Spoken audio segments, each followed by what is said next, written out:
Hey guys, welcome back to the shop. Yeah, as you saw from the description, this is going to be a short product review. I was contacted by VEVOR and they asked if I wanted to review one of their products. I was really on the fence whether I wanted to do that or not. But one of the things that they wanted to send me was something that I actually need right now. And it's probably an item that most of you could make good use of as well. Very handy. So I did do a little research on VEVOR. I've never bought anything from them directly as a customer. I checked out their website. It's a nice website. I wanted to find out where they ship from, how their pricing was, shipping costs, return policies, and so forth. So let me go over that as we're opening the box. Full disclosure, they did send this to me to keep for free. They're not paying me, they're not sponsoring the channel, and I told them I'm going to do a 100% honest review. If it's junk, it's junk. If it's good, it's good. I'll tell you exactly what I think of the product. So let me bring you in closer and let's go for it. Okay, so as you can see, this is a 2.5 ton rated toe jack or 5 ton vertical rated jack, and of course you can see where it comes from. The packaging, well, it's a little worse for wear. So hopefully everything is in here. I mean, there's not much you can break, I don't think, on a toe jack, but yeah, the packaging could have been a little better. Yeah. So I did mention that they have a nice website,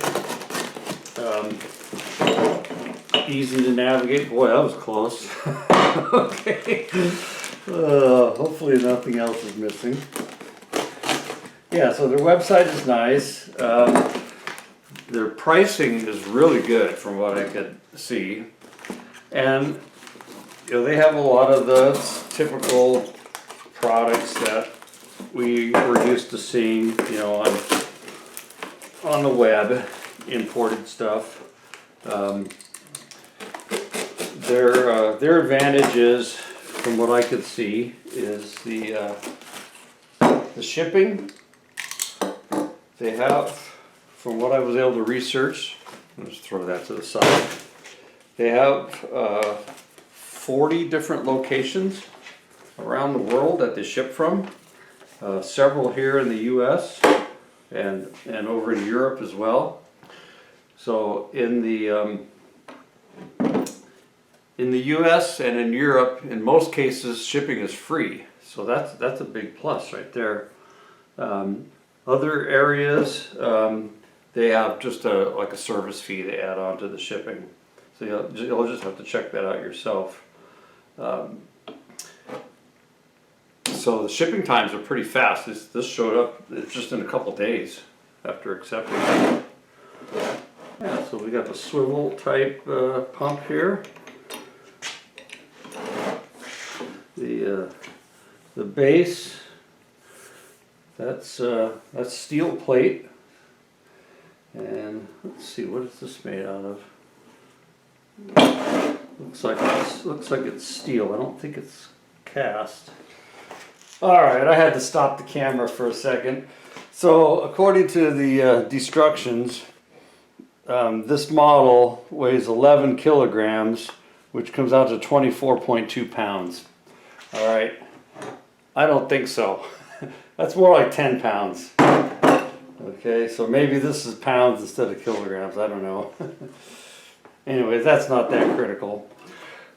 So the thickness of the toe here, of the plate, is about 7/8 of an inch, about 19 millimeters roughly.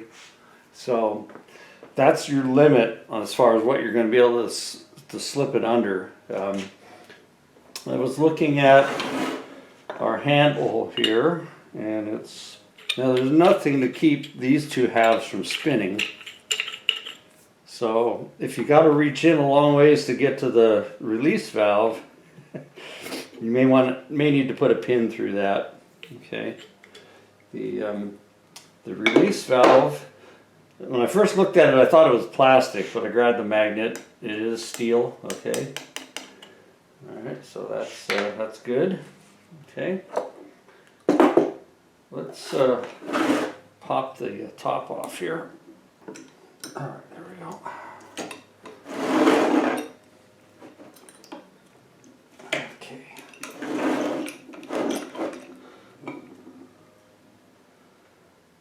Okay, so they've got nice greasy backrest here for the toe, and this, trying to determine if this is a casting or steel. I've been taking a close look at this off camera, and I'm trying to figure out, it's not cast iron, so, but if it's a weldment, I don't think it's a weldment either. Yeah, you can see where they attach these spring perches. They drilled through from each side, and you can see the flashing that is still in here, or burrs, when they drilled those holes. It's still in there. And then they welded these on. So I have a suspicion this is a forging, which would be great. I'm going to clean off some of this paint and see what it looks like underneath. Okay, so there's what it looks like. I'm thinking it's cast steel, but I'm going to drill a small hole someplace and figure out where I can do that safely. Maybe up here, and see what this material really is. We want to see stringy chips come out, not powder.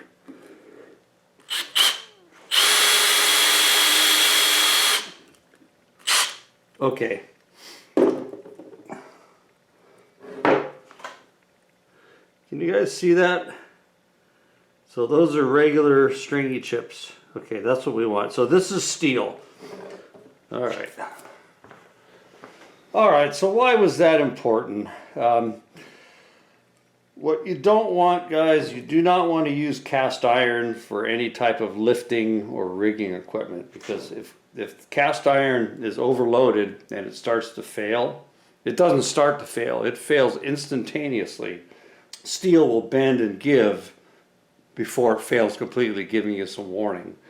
Yeah, so you don't want cast iron for anything lifting. So this is steel, so that's good. There are a few dingleberries back in here for the sliding area. I'm gonna just take care of those with the file for.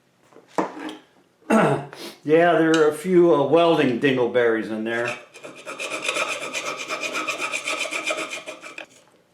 Okay, that's better. Yeah, just 1 minute with a file, we're good to go. Okay, so that goes back on there like that. Seems to slide nicely. The spring's back on.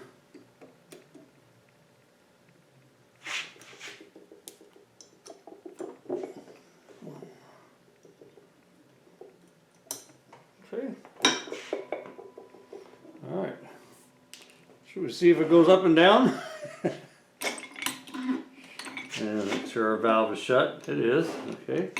So I was looking at their return policy, and I didn't review it line for line, but if you get a product that's damaged, or if the incorrect product is sent, they claim hassle-free returns. They pick up the shipping on the return.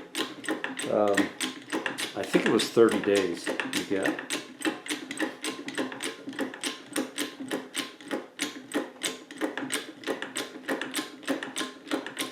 And I tried calling their tech support to see where you send the returns back to. So on their tech support, they have 24/7 tech support. When I called in, it was on a weekend. As soon as I called in, I got in the queue for customer service. I was caller number 10. And within roughly 2 minutes, I had dropped down to caller number 6. So I figured, oh, this is going to go pretty fast. So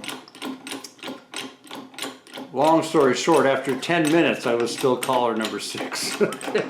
So I had other things to do, and I was only asking a question anyways.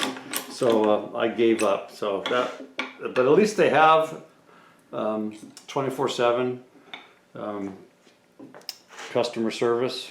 How good it is, I don't know, but it is available. All right. Okay, so let's go see if we can jack something up with this thing.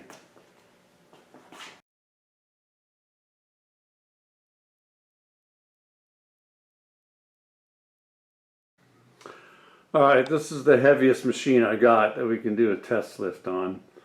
Pardon the mess, I've been trying to make room for another lathe and been juggling machines around. Okay, let me get you in here closer. All right, so quick safety disclaimer.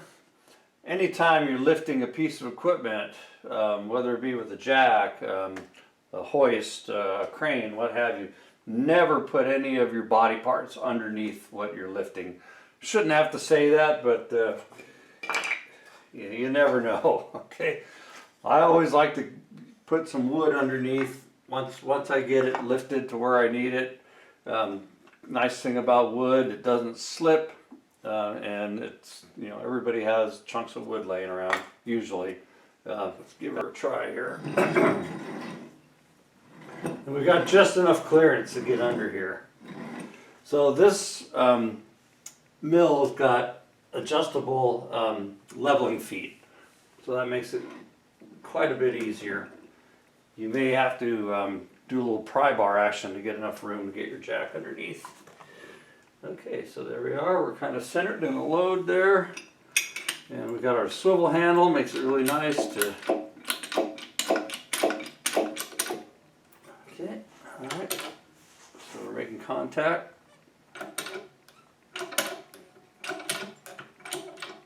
No problem.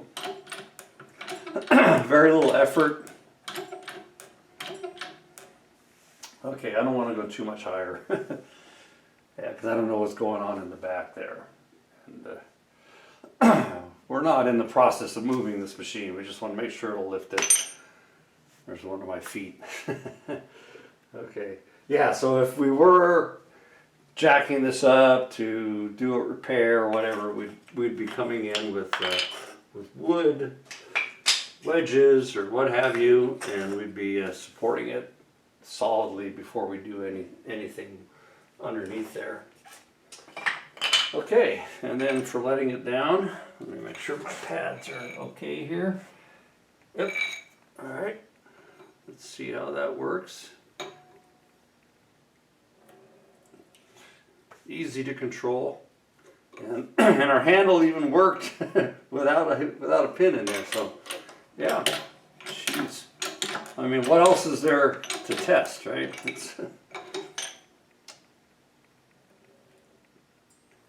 So this is rated at 2.5 tons. Bridgeport mill with all the tooling and everything on it's probably 1 ton. So, you know, we're not near the capacity. Okay guys, sorry about the scratchy voice. I'm still getting over a head cold. Just about 100% done with it, luckily. So, impressions on this little toe jack? I think it's a steal. The price point is amazing. I probably shouldn't say what it is because it may fluctuate, but it's less than $100. Free shipping included. Yeah. And you know, there were some negative things, a few, you know, burrs and dingleberries that had to clean off in underneath the toe ram here.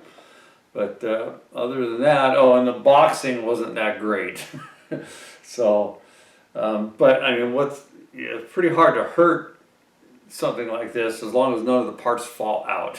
Okay, and you saw we were close to losing the handle. So boxing. Yeah, not so great. Literature, not so great. And this is the smallest one they make. They have several different models. So I'm going to put links down below for this guy and also for their main website. So yeah, I'm happy. And they're not pushing me to do a positive review. I do get to keep the jack. So yeah, what you see is what you get. Okay, thanks guys, and hopefully I'll get another regular video out here soon. I've got stuff in the can, and should have some stuff coming soon. Alrighty, thanks a lot guys, take care. Oh, and what I didn't show before is it doesn't leak oil, it's dry. I mean, there's no oil leaking anywhere. That's nice.